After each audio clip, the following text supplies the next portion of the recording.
Elara Voss tightened the neural link, feeling the sentinel drone sync with her nervous system.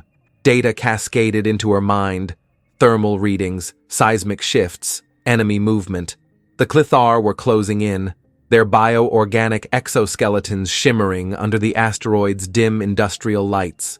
She maneuvered the drone through the tunnels, servos humming as its reinforced limbs flexed. The colony's automated defenses had already failed. The only barrier between the miners and annihilation was her, a pilot seated miles away in a command bunker, and the cold machine that had become her second body. Captain, Klythar breachers detected at the east corridor. Lieutenant Brandt's voice crackled through the comms. "I see them," Elara responded, locking onto the movement. She activated the drone's kinetic railgun, sending hypervelocity rounds slicing through the tunnel.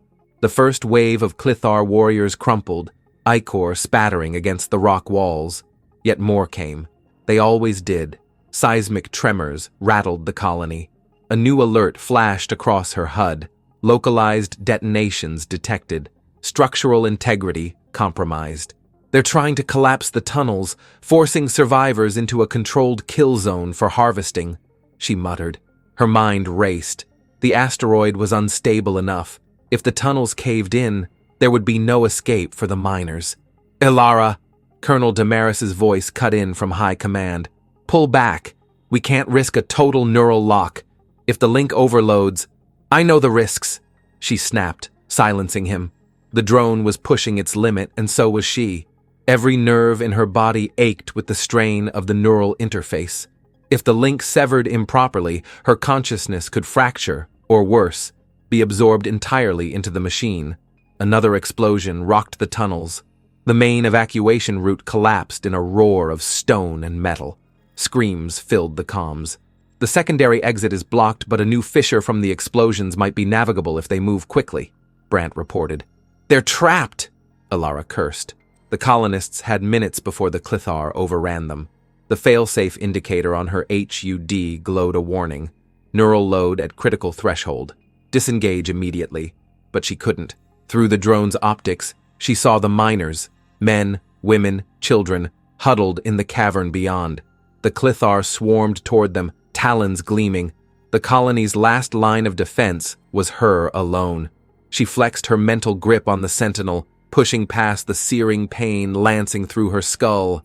Override safety protocols. Engage manual override. A new message appeared. Warning. Extended operation will result in permanent neural integration. She exhaled. This was it. "Elara, you need to sever the link," Damaris shouted. "Now!" She ignored him. Instead, she activated the drone's core reserves, channeling its remaining energy into an overclocked assault.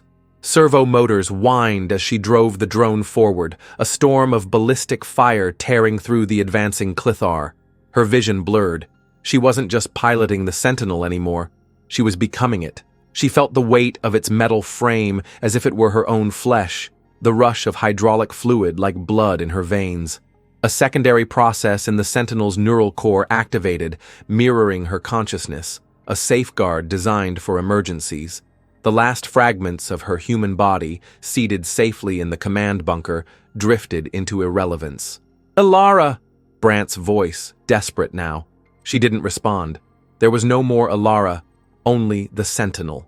With a final push, she launched herself into the largest Klythar brute, triggering the drone's self-destruct protocol. A deafening shockwave surged through the tunnels, vaporizing the remaining enemies. The miners, shielded behind the last intact bulkhead, survived. Silence followed.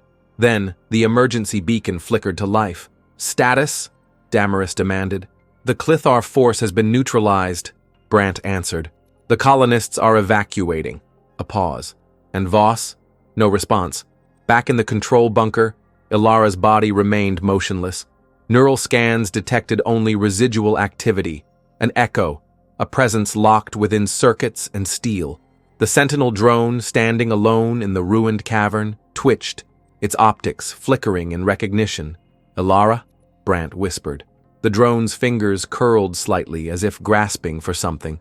Then, stillness.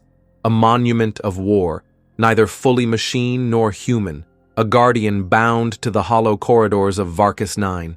Later, the reports would call it a heroic sacrifice, a tragic necessity. But for those who had known her, it was something more, a reminder of the cost, a warning of what war could take and never return. The last guardian remained, trapped in steel, waiting for a voice that would never come.